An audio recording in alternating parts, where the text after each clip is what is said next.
എനിക്ക് ഈ ഫുഡ് വേണ്ട.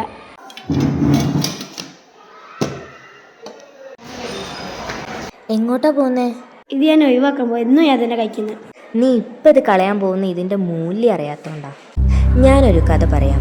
ബസ്തറിൽ തൂക്കിക്കൊല്ലാൻ വിധിക്കപ്പെട്ട മരിയ എന്ന കുറ്റവാളിയോട് ജയിൽ അധികൃതർ അവസാനത്തെ ആഗ്രഹം എന്താണെന്ന് ചോദിച്ചപ്പോൾ ചപ്പാത്തിയും മീൻകറിയും എന്നാണ് മരിയ ഉത്തരം പറഞ്ഞത്.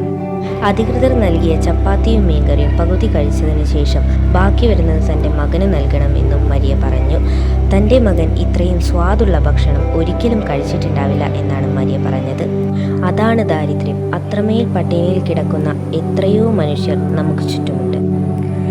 ഇതേ അവസ്ഥ നമ്മോട് പങ്കുവെക്കുന്ന കഥയാണ് സന്തോഷ് ഏച്ചിക്കാനത്തിൻ്റെ ബിരിയാണി.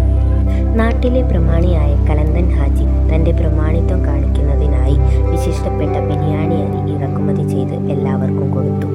അതിനുശേഷം ഒരുപാട് ഭക്ഷണം ബാക്കിയായി. നാം പാഴാക്കുന്ന ഓരോ അരിമണിയും വിശക്കുന്നവൻ്റെ ഭക്ഷണമാണ്. പക്ഷേ അത് മനസ്സിലാക്കാത്തവർ നമ്മുടെ സമൂഹത്തിൽ ധാരാളമുണ്ട്.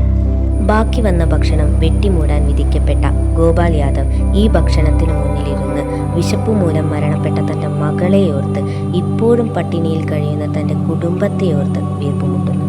ഇവിടെയാണ് ദാരിദ്ര്യത്തിൻ്റെ ഭീകരത വ്യക്തമാകുന്നത്. അന്നം ഈശ്വരനാണ്. ഈ ബോധ്യം നമ്മിലുണ്ടാക്കുന്ന ഒരു മികച്ച കഥയായ ബിരിയാണി ഞാൻ നിങ്ങളുടെ വായനയിലേക്ക് എത്തിക്കുന്നു.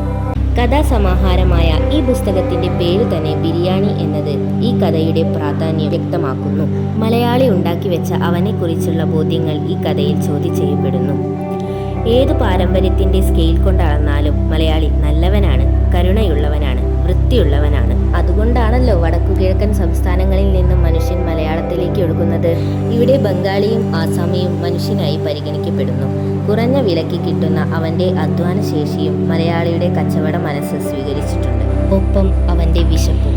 എല്ലിൻ കഷണങ്ങളോട് കൂടിയ ബിരിയാണി ഒരു കുന്നുപോലെ ഇടിഞ്ഞു വീഴുന്നത് ഗോപാൽ യാദവ് നെഞ്ചിടിപ്പോടെ നോക്കിയെന്ന് കഥാകൃത്ത് പറയുമ്പോൾ അവൻ നേരിട്ട് അനുഭവിച്ച ദാരിദ്ര്യമാണ് അവൻ്റെ നെഞ്ചിടിപ്പ് കൂട്ടുന്നത്. ബായ്ക്ക് എത്ര മക്കളാ? ഒരു മോള്. പഠിക്കുകയാണോ? അല്ല. പിന്നെ? മരിച്ചു. മരിച്ചാ? എങ്ങനെ? വിശന്നിട്ട്.